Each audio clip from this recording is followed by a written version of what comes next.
자, 이제 건축법 넣어가도록 하겠습니다. 건축법 일단 372페이지 펴놓으시고, 우리가 이제 건축법에서 어떤 것들을 배우는지 목차부터 한번 정리를 해보겠습니다. 건축법은 이제 건물에 관해서 일반적인 법이 이제 건축법. 그래서 일반적인 건물에는 요 건축법의 적용을 받게 됩니다. 그래서 건축법은 첫 번째, 이 건축법을 어디에 적용하는지 적용 대상물이라는 게 나옵니다. 적용 대상물. 자, 건물 어디다 짓죠? 토지, 땅 아닙니다. 건물은 대지에다가 짓습니다. 대지. 모든 토지에 건물을 지을 수 있는 건 아닙니다. 토지 중에서 건물 지을 수 있는 땅을 따로 대지라고 부릅니다. 땅, 토지 이런 건 초등학생이나 하는 말입니다. 우리 이제 전문가니까 전문적인 용어를 써야 됩니다. 대지에다가 건물 짓는 겁니다. 그 다음 두 번째, 건축법이니까 여기 건물에다가 건축법을 적용을 합니다. 건물. 그 다음에 세 번째는 건물에 설치하는 설비들이 있습니다. 뭐 승강기, 피레칭, 국기, 해양대 이런 것들인데 중요한 건 아닙니다. 그 다음에 네 번째는 건축법의 적용을 받는 일부 공작물들이 있습니다. 공작물. 얘네들은 건축법을 적용하겠다라는 거. 요 네 가지가 건축법의 적용 대상물입니다. 첫 번째 대지, 건물, 설비, 그 다음에 일부 공작물이 있다라는 거. 그 다음 이러한 적용 대상물에다가 어떤 행위를 할 때 건축법을 적용하는지가 나옵니다. 적용 행위. 라고 해서 첫 번째는 건축입니다. 건축법이니까 당연히 건축할 때 건축법을 적용을 합니다. 그 다음에 두 번째는 대수선입니다. 대수선. 그 다음에 세 번째는 용도 변경이라는 걸 할 때 건축법을 적용하겠다라는 거. 즉 건물, 대지 등에다가 건축하거나 대수선할 때 건축법을 적용한다라는 뜻입니다. 그 다음에 공법은 규제법이라고 했죠. 그래서 이런 적용 행위들 건축하거나 대수선할 때 어떤 규제를 받는지가 나옵니다. 규제를 받는지. 그래서 첫 번째, 건물을 건축하거나 대수선할 때에는 원칙적으로 허가를 받습니다. 허가. 이걸 이제 건축 허가라고 하는 거고, 당연히 건축법에서는 이 건축 허가가 제일 중요합니다. 건축 허가. 그 다음에 원래는 건물을 건축할 때는 그 허가를 받아야 되는데 일부 건물들은 신고하고 지을 수 있는 건물이 있습니다. 요걸 이제 신고 대상 건축물이라고 합니다. 신고 대상 건축물. 당연히 좀 더 원칙적인 건물보다는 작거나 경미한 건축 행위를 할 때, 요럴 때는 신고합니다. 세 번째, 건물을 건축할 때에는 허가나 신고 등을 받아야 되는데 국가나 지자체가 건물을 건축할 때에는 허가권자한테 가가지고 허가나 신고를 받는 게 아닙니다. 국가나 지자체는 허가권자와 협의를 하고 건물을 짓습니다. 이걸 협의 대상 건축물이라고 합니다. 그래서 건축물에는 크게 허가 대상 건축물, 신고 대상 건축물, 협의 대상 건축물 이렇게 구분할 수 있습니다. 그 다음 네 번째는 가설 건축물입니다. 이 가설 건축물에도 허가받고 짓는 가설 건축물이 있고 신고하고 짓는 가설 건축물이 있습니다. 그러면 건축법상의 건물을 크게 나눠 보면은 이렇게 5가지 정도로 구분할 수 있는 겁니다. 허가 대상 건축물, 신고 대상 건축물, 협의 대상 건축물, 그 다음에 허가 대상 가설 건축물, 신고 대상 가설 건축물 이렇게. 그 다음 허가든 신고든 하고 나서 공사가 완료가 됐습니다. 그러면 그 건물을 사용하기 위해서는 사용 승인이라는 걸 받아요. 사용 승인. 사용 승인을 받고 건물을 써야 됩니다. 이러한 규제를 받고 건물을 짓고 사용을 하게 된다라는 거. 이렇게. 그 다음 요까지는 이제 건물이 지어지는 절차라든지 적용 대상물을 배우는 거고, 이제 건물을 짓기 위한 요건들이 나옵니다. 건물을 짓기 위한 요건. 건물 어디다 짓는다고 했죠? 네. 그래서 건물은 대지에다가 짓습니다. 해서 다시 대지를 배웁니다. 근데 여기는 대지가 뭔지, 대지의 정의에 대해서 배우는 거고, 여기는 건물이 지어지기 위한 대지는 이러한 요건을 갖추어라 하는 게 있습니다. 그 다음 대지에는 조경 등 필요한 조치를 해야 됩니다. 조경 같은 것들. 그 다음에 공개공지라는 게 나옵니다. 공개공지. 그 다음에 몇 가지 있는데 오늘은 요 정도까지만. 그 다음 대지에다가 건물을 짓기 위해서 이 대지는 반드시 도로에 접해 있어야 됩니다. 그래서 두 번째로 도로를 배웁니다. 도로. 밖에 나가보면은 도로들이 많죠? 그 도로들은 국계법에 의해서 지정될 수도 있고 도로법이라든지 사도법 관련 법령에 따라서 각종 법률에 따라서 지정되는 도로들이 여러 가지 도로들이 있습니다. 근데 우리가 여기서 배우는 도로는 요거 건축법상 도로가 되기 위한 요건입니다. 건축법에서 도로로 인정받기 위해서는 이러한 요건을 갖추어야 한다라는 게 있습니다. 그러니까 건축법상의 요건을 갖추지 않았다라고 해서 도로가 아닌 건 아닙니다. 다른 법에서 도로가 될 수는 있겠죠. 대신에 건축법에서 도로로 인정받기 위해서는 이러한 요건을 갖추어야 한다라는 게 있습니다. 그 다음 우리 밖에 나가보면은 도로가 이렇게 있으면 건물들이 이렇게 지어지는 거죠. 근데 요 도로 안쪽으로 살짝 들어와가지고 이렇게 짓는 건물이 있습니까? 앞에 이렇게 차 댈 수 있도록 이렇게 해놓고 안쪽으로 들어가 있는 건물이 있죠. 근데 이렇게 도로 쪽으로 툭 튀어나와 있는 이런 건물이 있습니까? 없죠. 이게 건축선입니다. 그래서 건축선이라는 건 요 선까지만 건물 지어, 즉 건축 한계선 같은 것들을 말하는 거. 그러니까 요까지 건물 지을 수 있으니까 이 안쪽으로 짓는 건 괜찮지만 이 바깥쪽으로 튀어나오지 마라고 하는 게 건축선입니다. 이렇게 바깥으로 튀어나와 버리면은 사람이나 차가 지나가다가 오 할 수 있겠죠? 위험한 겁니다. 그래서 요렇게 요 선까지만 건물 지어라고 하는 게 건축선입니다. 그래서 세 번째는 건축선을 배웁니다.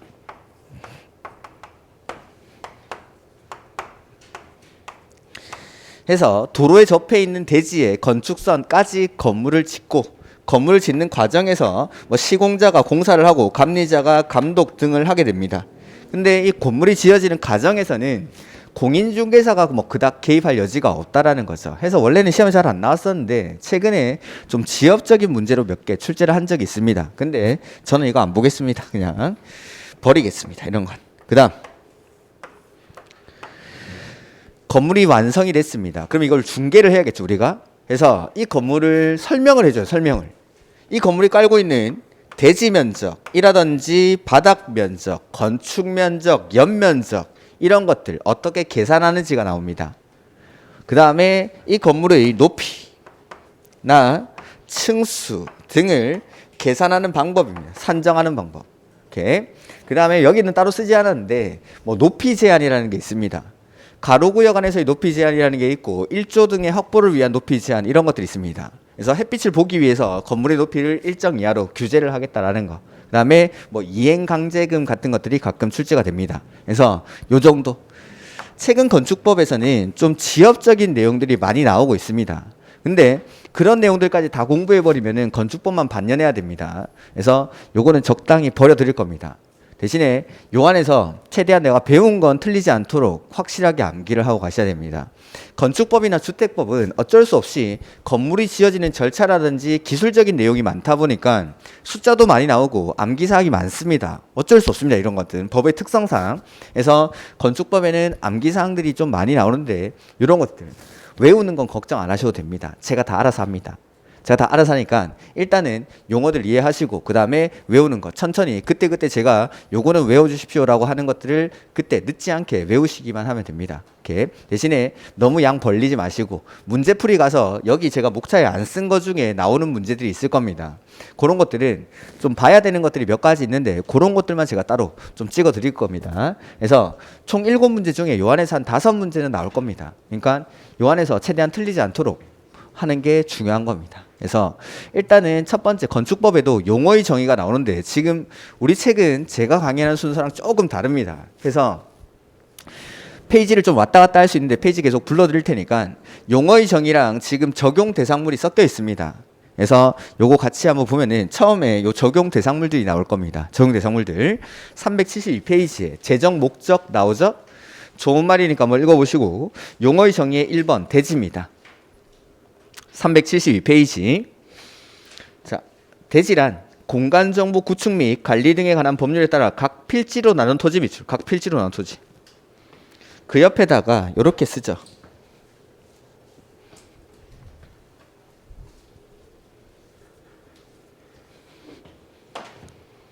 일필지, 일대지 이렇게. 공간정보 구축 및 관리 등에 관한 법률이라는 게 여러분들이 배우게 되는 그 지적법 말하는 지적법. 지적법에는 토지의 호적이죠. 지번을 부여하는 방법 이런 것들이 나옵니다. 그래서 공간정보 구축 및 관리 등에 관한 법률에 따라 각 필지로 나눈 토지라는 건 여기 토지가 이렇게 있으면은 1번지, 2번지, 3번지, 4번지 이렇게 됐을 때 요 1번지를 하나의 대지로 보겠다라는 거. 2번지가 하나의 대지가 되고 3번지가 하나의 대지가 되고 4번지가 하나의 대지가 되는 게 원칙입니다. 원칙. 하나의 필지를 하나의 대지로 보겠다라는 거. 근데 그 밑에 예외에 보면은 둘 이상의 필지를 묶어서 하나의 대지로 보는 경우가 있고 하나 이상의 필지 일부만을 하나의 대지로 보는 경우가 있습니다. 이 사례들이 안 나와 있으니까 이건 제가 요약서 가서 설명드리겠습니다. 그래서 둘 이상의 필지를 하나의 대지로 본다라는 건 1번지, 2번지, 3번지, 4번지 이 전체 묶어가지고 하나의 대지로 봐버리겠다라는 겁니다. 큰 거 지을 때 있죠. 큰 거 지을 때. 근데 요 대지 중에 일부만 요 부분만 따로 떼가지고 하나의 대지로 보기도 한다라는 겁니다. 근데 일단 원칙은 하나의 필지가 하나의 대지가 되는 게 원칙이다라는 것만. 이렇게 그 밑에 건축물이 나오죠? 맞습니까? 대답을 해주셔야지. 자, 두 번째, 건축법은 건물에다가 적용을 합니다. 그래서 건축물이란 토지의 정착 미출. 토지에 정착하는 공작물 중 지붕과 동그라미, 지붕과 기둥 또는 벽이 있는 것. 그리고 이에 딸린 시설물이라고 돼 있죠. 그러면 자, 건물이 되기 위해서 토지에 일단 정착이 되어 있어야 됩니다. 그리고 지붕과라고 되어 있으니까 건물이 되기 위해서 반드시 필요한 건 요거 지붕이 있어야 됩니다. 그리고 기둥 또는 벽, 즉 기둥이나 벽은 둘 중에 하나만 있으면 된다라는 거. 이게 건물입니다. 건물. 그래서 지붕과 기둥 또는 벽이 있는 것, 그 다음에 이에 딸린 시설물이라는 거, 뭐 대문이나 담장 이런 것들을 말합니다. 그러면 아주 극단적으로 자 여기 지붕이 있고 이렇게 기둥이 두 개 서 있습니다. 토지에 정착이 돼 있는 거죠. 지붕과 기둥 또는 벽이라고 했으니까 일단 필수 요소인 지붕이 있습니까?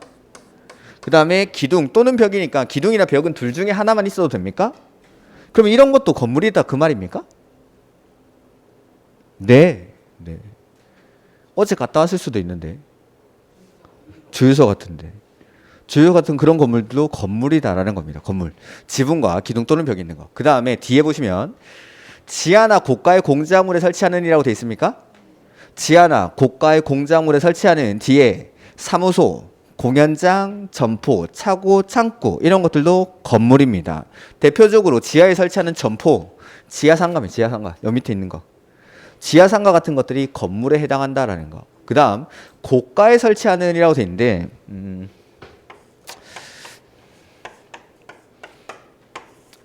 이렇게 땅 밑으로 여기 땅 밑이 아니라 이렇게 기둥 같은 걸 세워가지고 밑으로는 차도가 다닙니다. 차가 다닙니다. 그리고 요 위에다가 건물이 짓습니다.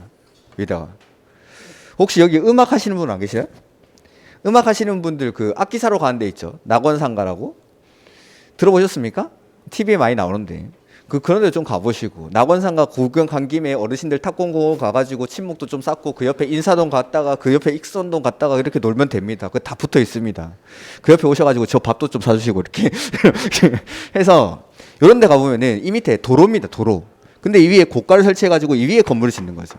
이런 것들도 건물이다라는 거. 건물. 그래서 건물은 원래 토지에 정착이 되어 있어야 되는데 지하나 고가에 설치하는 사무소, 공연장, 점포, 차고, 창고 역시 건물이다라는 거. 이렇게 뒤에 있는 사무소, 공연장, 점포, 차고, 창고 이런 것들이 이제 외워야 되는 겁니다. 사무소, 공연장, 점포, 차고, 창고. 그래서 지하에 설치하는 사무소, 공연장은 건물에 해당하지 않는다. 뭐 이런 식으로 출제를 한 적이 있습니다. 아닙니다. 지하나 고가에 설치하는 사무소, 공연장, 점포, 차고, 창고 역시 건축물입니다. 그 옆에 페이지. 파란색 음영 처리된 부분에 축조 신고 대상 공작물이라고 되어 있습니까? 이게 여기 건축법에 적용을 받는 일부 공작물입니다. 그래서 이런 것들은 건축법을 적용하겠다라는 거. 그러니까 그냥 지으면 안 되고 제목처럼 시장 군수 구청장에게 축조 신고라는 걸 하고 지어야 됩니다. 예를 들자면 그 사진에 보면은 두 번째 그림 보입니까? 이거 고속도로 가다 보면 보이죠? 뭐의 고장 뭐뭐 이러면서 그런 광고탑이라든지 광고판 같은 거 그냥 설치하면 안 됩니다. 높이가 4m 이상이 되면은 그때부터는 축조 신고를 해요. 축조 신고. 오케이. 그 다음에 거기 첫 번째 그림에 잘 안 보이시겠지만 이게 아마 태양열 에너지판 같은데 거기 동그라미 위에 3번? 3번에 보면은 높이 5m를 넘는 이라고 되어 있습니까? 태양 에너지를 이용한 발전 설비. 즉 태양 에너지를 이용한 발전 설비 역시 높이가 5m가 넘어갈 때부터는 축조 신고라는 걸 하고 지어야 됩니다. 건축법을 그때부터는 적용하니까. 그거보다 작은 것들은 이제 다른 법률에서 규정을 하든지 아니면 그냥 지어도 된다라는 뜻이겠죠. 근데 넘는이라는 건 초과를 의미해요. 초과. 그래서 이때부터는 건축법을 적용한다라는 겁니다. 요거보다 작을 때는 적용 안 하겠지만 해서 문제가 이렇게 나옵니다. 다음 중 축조 신고 대상 공작물에 해당하지 않는 것은 이렇게 나옵니다. 3m의 담장, 5m의 광고탑, 7m의 굴뚝, 10m의 고가 수조, 20제곱미터의 지하 대피호 하면 정답이 5번. 그래서 거기 동그라미 1번에 옹벽이나 담장은 2m를 넘는 이라고 되어 있습니까? 그래서 2m 넘으니까 맞습니다. 그 다음에 2번에 장식탑, 기념탑, 첨탑, 광고탑, 광고판이라고 되어 있습니까? 이건 얼마? 그래서 5m 맞고 4번쯤에 굴뚝 나오면 굴뚝? 4번에 높이 6m를 넘는 일이죠? 뭐 7m. 그 다음에 그 밑에 고가 수조가 있을 때 8m를 넘는? 6번에 높이 8m를 넘는 고가 수조라고 돼 있죠? 그럼 10m면 뭐 고가 수조 신고 대상. 근데 지하 대표는 거기 찾아보시면은 30제곱미터를 넘는 이라고 돼 있을 겁니다. 그래서 이건 X. 이렇게 시험 문제 나옵니다. 그러니까 이거 외우면 맞추고 못 외우면 틀리는 겁니다. 그걸 옆에 요약해 놓은 게 핵심에 나오죠? 옆에 보면은 요약이 돼 있을 겁니다. 그것만 보면 됩니다. 그래서 나중에 이런 것들 외우는 건 다음에 하도록 하겠습니다. 그래서 뭐 외우는 건 금방 외웁니다. 옹이, 광사, 탑사, 태우, 굴육, 철육, 고팔 이렇게 외우면 됩니다. 그러니까 별거 아니니까 그런 것들은 놔두시면 돼요. 요게 축조 신고 대상 공작물이다. 요 기준을 넘어갈 때는 그냥 지으면 안 되고 건축법을 적용하기 때문에 축조 신고라는 걸 하고 지어야 됩니다. 신고하고 다음 페이지. 가로 3번에 건물의 용도 나오죠? 이건 나중에 설명드릴 거고 가로 4번에 건축 설비 나오죠? 이거는 건축법의 적용을 받는 건축 설비에는 그런 것들이 있다라는 거 해서 뭐 전기, 전화 설비, 초고속 정보통신 설비 뭐 중간에 보면은 승강기, 굴뚝, 피레침, 국기, 계양대, 공동시청 안테나 등등등인데 중요하지 않습니다. 뭐 뒤에 가면은 승강기 설치 기준 같은 게 나올 건데 그런 것들 정도 뒤에 필요한 부분들만 볼 겁니다. 여기까지가 적용 대상물입니다. 적용 대상물. 그 다음에 이제 기본적인 용어들이 몇 가지 나오는데 가로 3번에 5번에 지하층이라는 게 나오죠. 이건 좀 봐야 됩니다.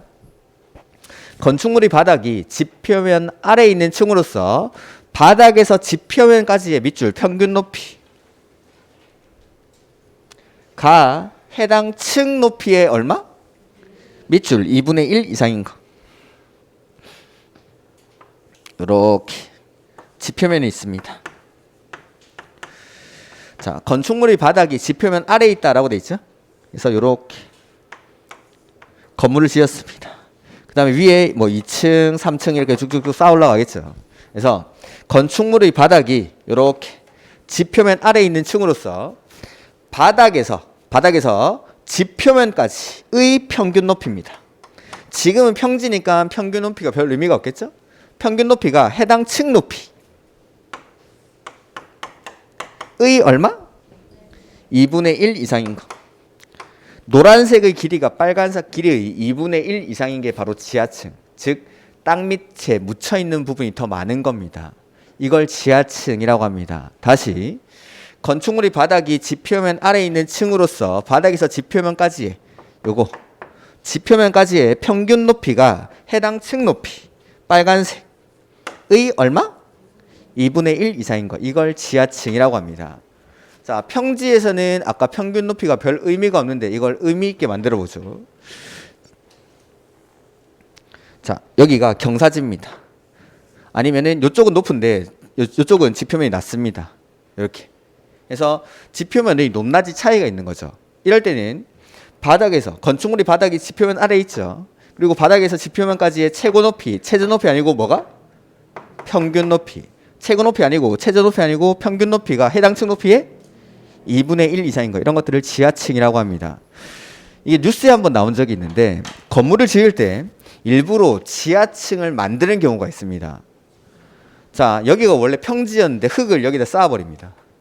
그래가지고 이쪽 면의 지표면을 높여버리는 거죠. 해서 높낮이 차이를 만들면 여기서부터 여기까지의 평균 높이니까 이렇게 평균 높이가 이 정도 된다라고 해보죠. 그리고 창문을 이쪽에 내는 겁니다. 그럼 이거 사실상 1층이나 마찬가지죠. 여기는 거의 다 채워져 있고 여기는 지표면을 이렇게 바닥만 살짝 채울 정도로 해놓아버리면은 여기다 창문을 내버리면 이게 사실상 1층입니다. 근데 건축법에서는 요걸 지하층으로 보겠다라는 거. 지하층으로 만들 때 가장 좋은 점은 첫 번째, 층수에 산입하지 않습니다. 이걸. 그 다음에 용적률을 계산할 때 이 지하층 면적을 산입하지 않습니다. 그럼 위로 한 개 더 지을 수 있다 이 말입니다. 그러면 뒤쪽에 있는 사람들 경관 다 가려버리겠죠? 일부러 이렇게 건물을 짓는다라는 겁니다. 일부러. 이게 뉴스에도 나왔었죠. 뉴스에도. 지하층을 만들기 위해서 일부러 성토를 해가지고 흙을 막 갖다 붓는 겁니다. 이렇게. 이래서 사람이 배워야 됩니다. 배워야. 그렇죠. 이게 이렇게 짓는 겁니다. 다 배움 속에 이런 게 다 있는 거죠. 참 피가 되고 살인이라는 과목이죠. 공법은. 그래서 이렇게 일부러 지하층을 만드는 경우도 있다라는 거. 이쪽에다 창문을 내가지고 사실상 1층으로 쓰면서 지하층으로 인정받기 위해서 이런 것도 합니다. 이런 것도 요걸 지하층이라고 합니다. 그다음 그 밑에 거실이 나오죠. 우리가 일반적으로 알고 있는 거실이랑 요거는 좀 다릅니다. 거실이라고 하면 우리가 일반적으로 아파트에서 소파 놓고 TV 보고 하는데 그런 데를 거실이라고 하는데 건축법에서는 보면 건축물 안에서 거주, 집무, 작업, 집회, 오락 그 밖에 이와 유사한 목적을 위해서 사용되는 방, 즉 사람들이 머무는, 거하는 실을 거실이라고 합니다. 우리 강의실 거실입니다. 밑에 있는 뭐 다른 학원들 거실입니다. 헬스장 거실이고 다 사람들이 머무는 공간을 통칭해서 거실이라고 합니다. 사람들이 머무는 공간. 그다음에 7번 주요 구조부는 별표. 외워야 됩니다. 주요 구조부. 그래서 거기 보면은 내력벽, 기둥, 바닥, 보, 지붕, 틀, 주계단 이게 주요 구조부입니다. 우리 책에 나와 있는 그림보다는 제가 그리는 게 더 나을 것 같으니까 한번 그려보죠.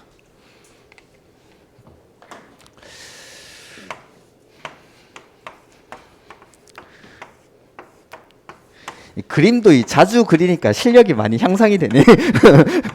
제가 예전에는 그림을 정말 못 그렸는데 딱 봐도 건물이죠. 이제 자, 첫 번째 내력벽이라고 돼 있죠. 벽, 내력벽입니다. 내력벽. 그 다음에 기둥, 말 그대로 기둥들. 그 다음에 내력벽, 기둥, 바닥. 우리가 밟고 있는 바닥입니다. 바닥.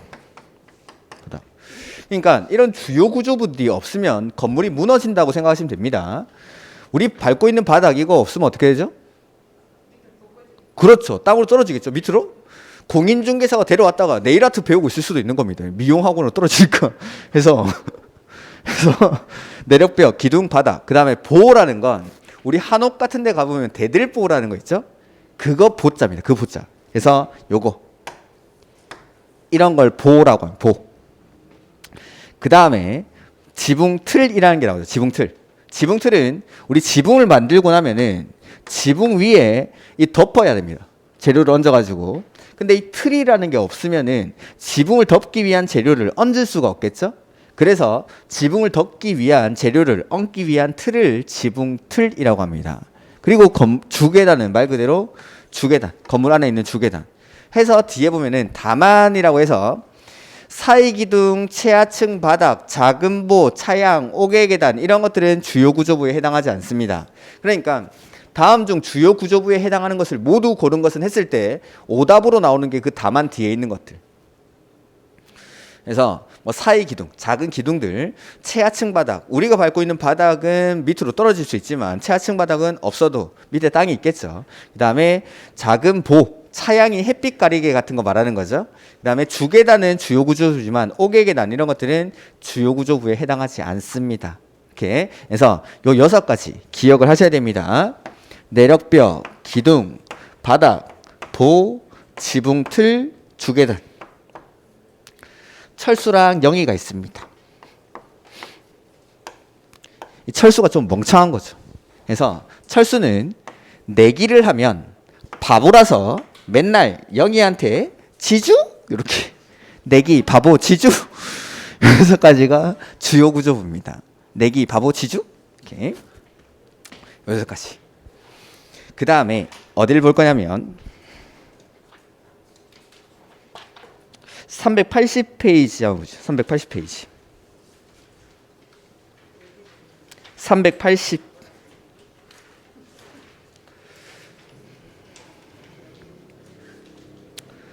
17번에 고층 건축물 등 보이죠? 17번에 자 고층 건축물이란 밑줄 층수가 30층 이상 이거나 라고 돼 있으니까 또는이죠. 그리고 높이가 밑줄 120m 이상. 뒤에 나오는 건데 건축법에서는 층의 구분이 명확하지 않은 건물은 높이 4m마다 한 개의 층으로 산정을 합니다. 층의 구분이 명확하지 않은 건물이 어떤 게 있을까요? 카페는 엄청 큰가 본데 카페가 공연장 같은 거? 실내 체육관, 공연장 같은 것들은 층을 구분하기가 좀 힘들겠죠. 이런 것들은 높이 4m마다 한 개의 층으로 산정을 합니다. 계산할 때. 그래서 고층 건축물은 층수가 30층 이상이거나 곱하기 4하면 120m. 곱하기 4하니까 120m. 그러면 초고층 건축물은 층수가 50층 이상이거나 곱하기 4하면 높이가 200m 이상. 그래서 고층 건축물, 초고층 건축물 이런 것들. 그 다음에 그 밑에 준초고층 건축물은 중요한 건 아닙니다. 고층 건축물 중에서 초고층 건축물에 해당하지 않는 것을 준초고층 건축물 이렇게 부릅니다. 그 다음에 나머지 내용들은 뭐 따로 볼 필요 없고 한 장 넘겨보면 382페이지 382페이지에 23번 발코니 보입니까? 자, 건축물의 내부와 외부를 연결하는 완충 공간으로서 전망이나 휴식 등의 목적으로 건축물 외벽에 접해서 부가적으로 설치되는 공간을 말한다라고 돼 있죠. 우리 아파트에 있는 거 이거 뭐라고 부르죠? 네, 베란다라고 부르죠? 틀렸습니다. 발코니입니다. 이제 베란다라고 하면 못 배운 사람입니다. 그건 정식 명칭이 발코니입니다. 발코니. 그래서 건물의 내부와 외부를 연결하는 완충 공간으로 전망이나 휴식 등의 목적으로 건물의 부가에서 설치되는 공간, 그걸 발코니라고 합니다. 그래서 거기 확장할 때 발코니 확장이라고 하지 베란다 확장이라고 하지 않죠. 다 배운 사람들이 공사하니까 그렇게 하는 겁니다. 발코니 확장이지 베란다 확장이 아니죠. 베란다는 다른 겁니다. 그 원룸 같은 데 가보면은 3층까지는 이렇게 바깥으로 튀어나와 있는데 4층부터는 살짝 들어가서 짓는 이런 건물들이 있습니다. 이게 1조 등의 확보로의 높이 제한 때문에 이렇게 짓는 겁니다. 이렇게 지을 수밖에 없습니다. 1조권 확보 때문에. 그러면은 이렇게 3층의 면적이 있고 4층의 면적이 있고 이 3층과 4층의 면적이 차이가 납니까? 3층이 4층보다 더 넓기 때문에 생기는 이 공간 있죠? 이걸 베란다라고 하는 거예요. 이걸. 그러니까 우리는 아파트에 있는 거 발코니입니다. 발코니. 그리고 3층과 4층, 아래층과 위층의 바닥 면적의 차이로 인해서 생기는 이 공간을 베란다라고 합니다. 그 다음에 뭐 테라스도 있는데 테라스는 1층에서 외부로 연결되는 이 공간을 테라스라고 합니다. 이렇게 뭐 중요한 건 아니고 다 잘못 쓰고 있는 용어니까 이거 한번 말씀드린 겁니다. 그 다음에 그 밑에 다중이용 건축물 이런 것들 좀 봐야 되는데 일단 놔두시고 여기까지가 용어의 정의랑 적용 대상물입니다. 그 다음 여기 적용 행위라는 게 나오죠. 건축법은 이런 행위들을 할 때 적용하겠다라는 거 해서 앞으로 가보시면은 375페이지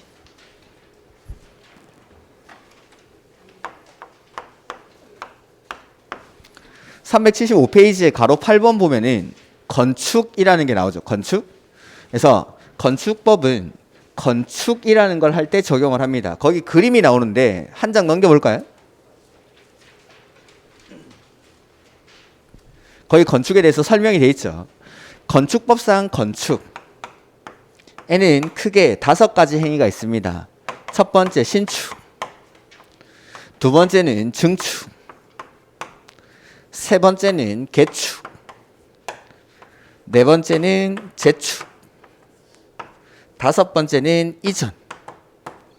이렇게 다섯 가지 행위를 건축법상 건축이라고 합니다. 신축, 증축, 개축, 재축, 이전. 이렇게. 자, 신축은 말 그대로 원래 없었는데 새로 짓는 거, 이게 신축입니다.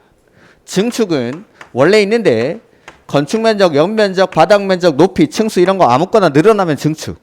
그 다음에 개축은 원래 있는데 이걸 해체합니다. 해체. 하고 나서 종전 규모 안에서 새로 짓는 거. 커지면 안 됩니다. 종전 규모 안에서. 그 다음에 재축은 원래 있는데 이게 자연재해 등으로 멸실이 됩니다. 멸실. 되고 나서 역시 종전 규모 이하로 새로 짓는 거. 그 다음에 이전은 조금 이따 보도록 하죠. 그래서 376페이지. 뭐 가로 안에 있는 것들은 다음에 보도록 할 겁니다. 해서 1번에 신축은 건축물이 없는 대지에 새로 건물을 축조하는 것. 이거 신축이라고 합니다.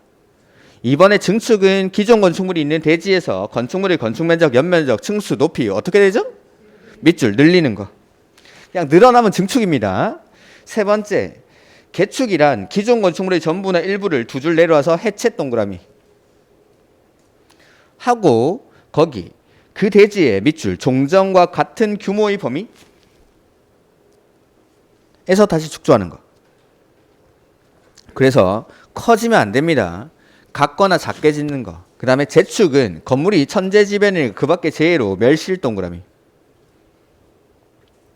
그 대지의 다음의 요건을 모두 갖추어 다시 축조하는 것이라고 해서 1번에 보면은 종전 규모 이하 밑줄, 2번의 기역도 종전 규모 이하 밑줄.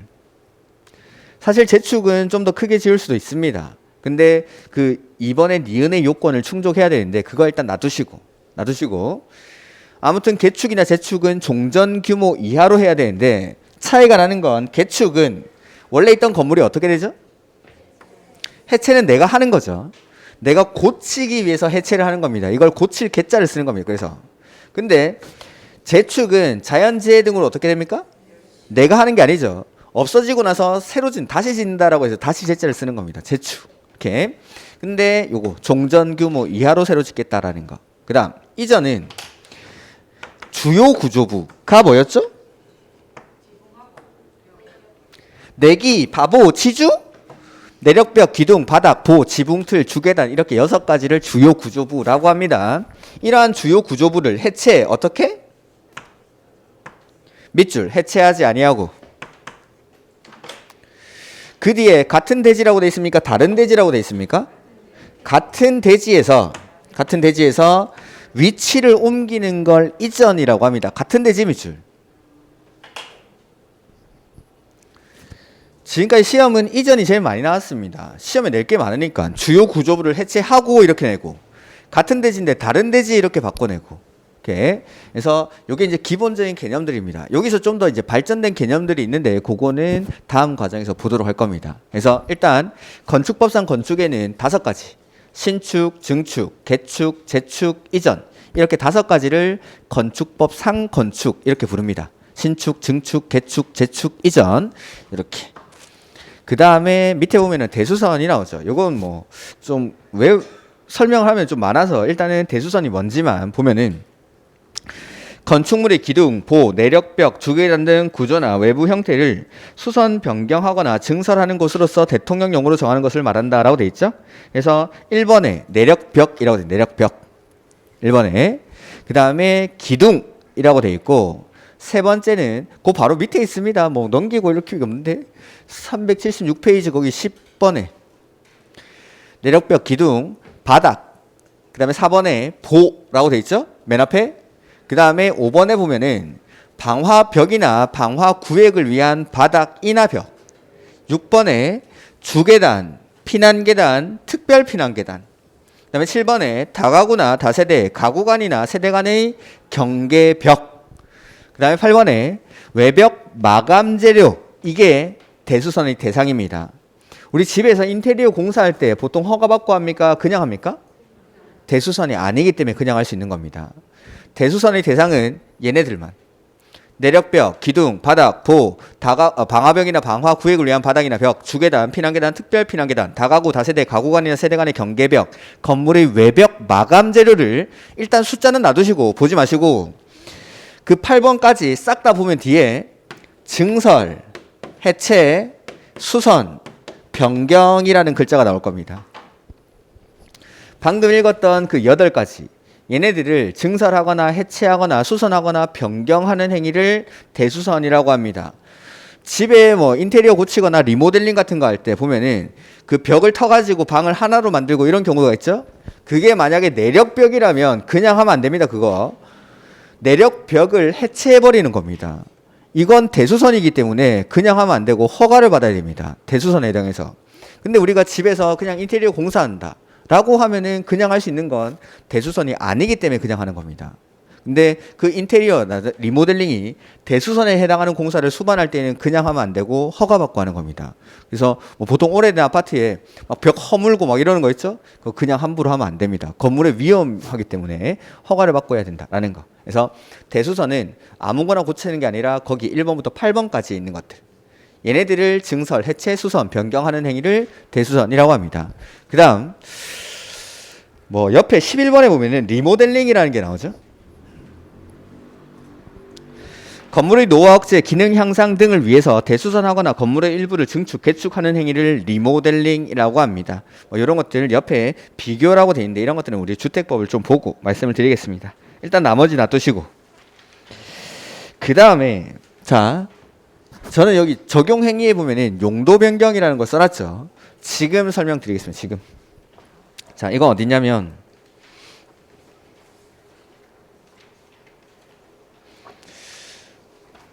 412페이지 가보시죠.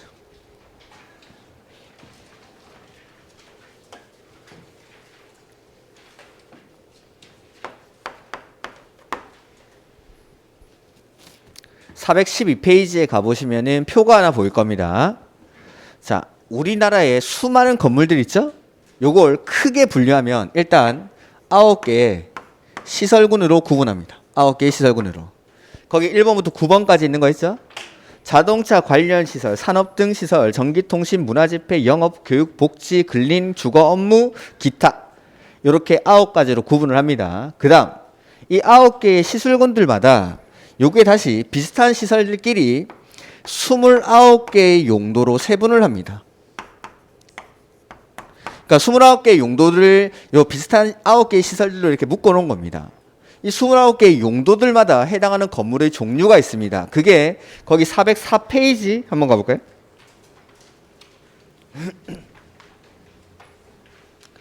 (404페이지) 거기 제목에 보면은 용도별 건축물의 종류라고 되어 있습니까? 자 여기 보면은 용도가 몇 가지 있다라고 했죠?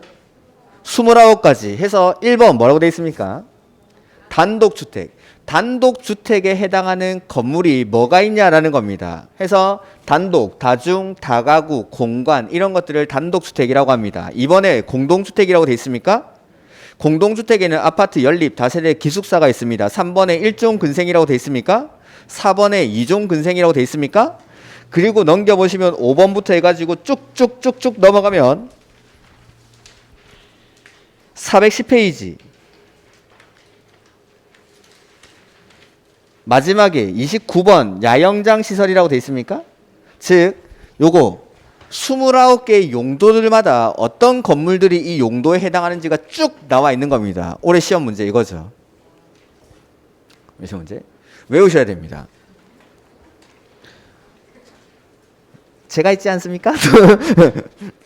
이거 뭐 다 외울 수는 없고 시험에 나올 만한 것들을 제가 정리를 해서 5월 달에 자료를 하나 나눠드릴 겁니다. 아 요약서에 있을 겁니다. 요약서에.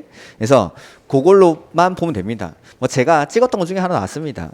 그래서 용도 29개의 용도들마다 해당하는 건물의 종류를 이렇게 구분을 해놨습니다. 우리 학원 이거는 2종 근린생활시설에 해당합니다. 2종 근린생활시설. 그 다음에 조그마한 카페 같은 것들 이런 것들은 1종 근생인데 이게 규모가 또 커지면 2종 근린생활시설입니다. 휴게 음식점에 해당해서. 휴게 음식점이나 이런 것들. 그 다음에 애들 다니는 태권도장 이런 것들은 또 1종 근생이고 저 영화관 이런 것들은 문화집회시설이겠죠? 뭐 이런 것들. 그런 것들이 쭉쭉쭉 나와 있다라는 겁니다. 그 안에. 그러니까 어떤 사람이 나 찾아와가지고 나 뭐 카페 하고 싶어요. 뭐 요양병원 하고 싶어요. 중개 하나 해주세요라고 하면은 이 카페나 요양병원이 29개의 용도 중에 어디에 해당하는지를 일단 여기서 찾는 겁니다. 그리고 뭐 카페가 일종근생이다. 이런 것들은 대부분 어디나 다 지을 수 있습니다. 근데 요양병원 같은 건 의료시설이겠죠? 의료시설을 지을 수 있는 토지, 용도 지역을 찾아가지고 중개를 해줘야 되는 겁니다. 이렇게. 그래서 이런 것들은 이제 또 국계법에 나오겠죠. 건축 제한에. 각각의 용도 지역들마다 어떤 건물을 지을 수 있고 지을 수 없고 그런 걸 규제한다라고 했죠. 그래서 요양병원이 의료시설이구나 찾았으면은 의료시설을 건축 가능한 용도 지역에 있는 토지나 건물을 중개를 해줘야 되는 겁니다. 이런 식으로 찾아 나가는 겁니다. 그래서 주변에 수많은 건물들 그게 다 나누면 29개 안에 다 들어가는 겁니다. 이렇게. 그래서 29개의 용도들마다 해당하는 건물의 종류가 404페이지부터 410페이지까지 쭉 나와 있습니다. 이렇게 해서 이러한 건물의 용도를 바꾸는 겁니다. 용도를 한번 해보죠. 412페이지.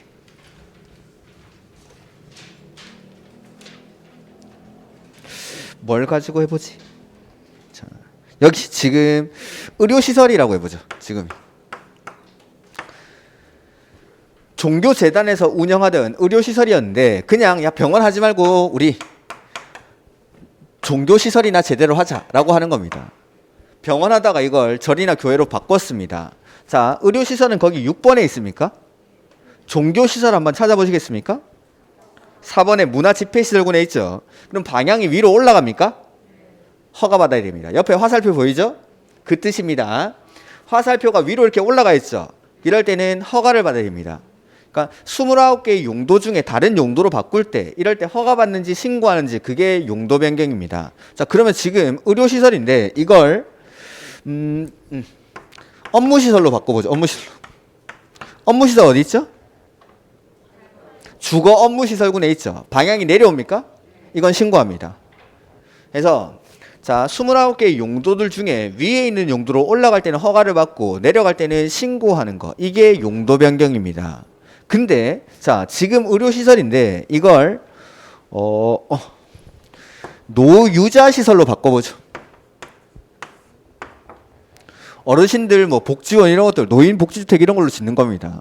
노유자시설은 올라가는 것도 아니고 내려가는 것도 아닙니까? 이럴 때는 저 맨 밑에 동일한 시설군 간의 변경이라고 돼 있습니까? 이럴 때는 대장의 기재내용 변경 신청이라는 걸 합니다. 무슨 말이냐면 건축물 대장을 떼보면 건축물의 용도라는 칸이 있습니다. 이 칸에 원래 병원일 때는 의료시설이라고 돼 있었겠죠? 근데 이걸 뭐 노인복지주택 이런 걸로 바꿨다. 그러면은 노유자시설 이렇게 바꾸게끔 신청을 해야 된다라는 겁니다. 용도를 변경하도록. 이렇게. 그래서 올라갈 때는 허가받고 내려갈 때는 신고하고 같은 시설군 안에서 바뀔 때는 기재내용 변경 신청을 합니다. 자, 우리 있는 여기 서면 저 밑에 지금 술집 있는데 그 주디스 옆에 보면은 원래 그 옆에로 쭉 골목에 뭐였죠 거기? 술집 들어오기 전에? 그전에는 안 와봤습니까? 공장, 그 조그마한 공장들 많죠. 베어링 공장이라든지 나사 깎고 이런 공장들 지금도 몇 개 남아있죠. 몇 개 남아있는데 이런 것들을 지금 다 음식점으로 바꾼 겁니다. 용도 변경입니다. 이거 할 때 허가받는지 신고하는지. 그 다음에 최근에 보면은 주택가에 젊은 사람들이 인테리어 예쁘게 해가지고 맛집 같은 거, 카페 같은 거 이렇게 만듭니다. 대박이 나는 거죠.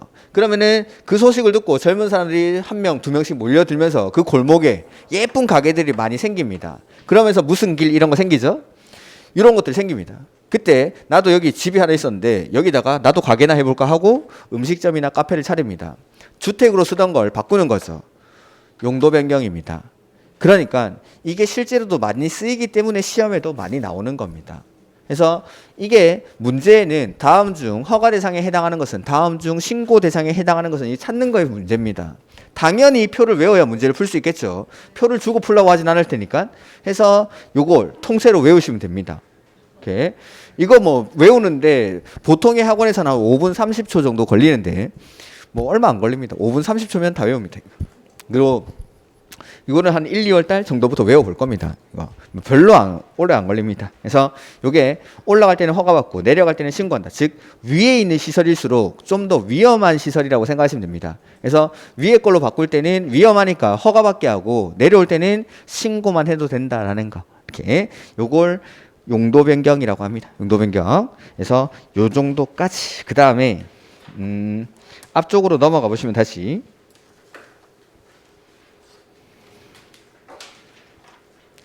384페이지.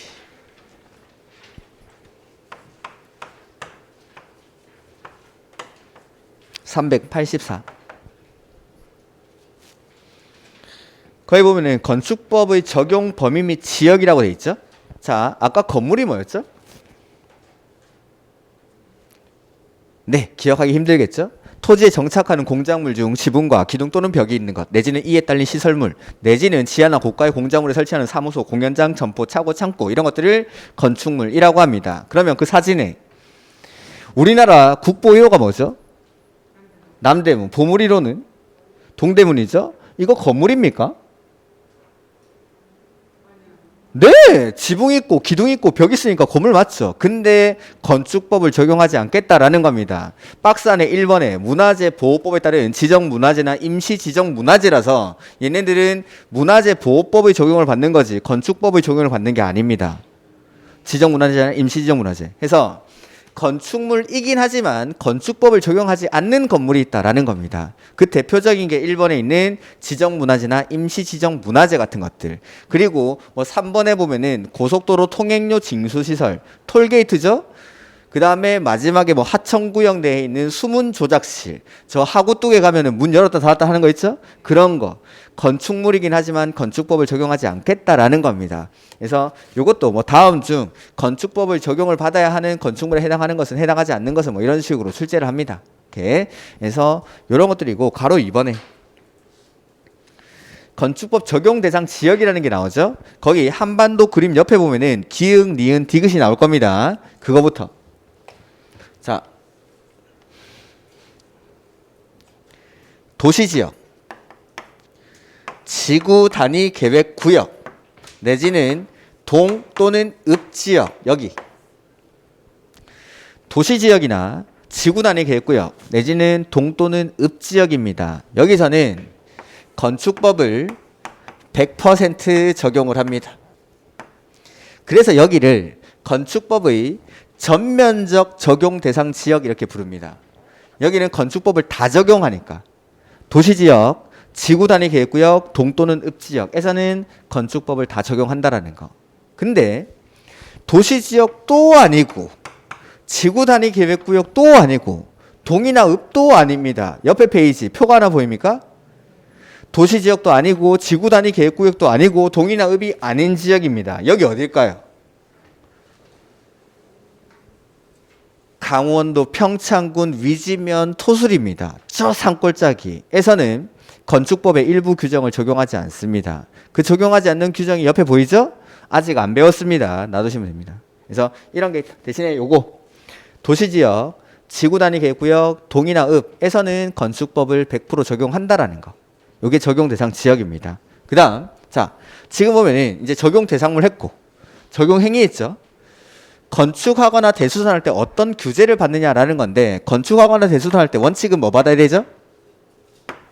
허가. 지금부터 나오는 게 건축 허가입니다. 건축 허가. 그 다음에 요 뒤쪽에 있는 것들은 제가 용어들만 몇 가지 좀 설명을 드릴 겁니다. 건축 허가 보고 요 뒤에 몇 가지 용어들 설명 드릴 겁니다. 조금 쉬었다가 보도록 하죠.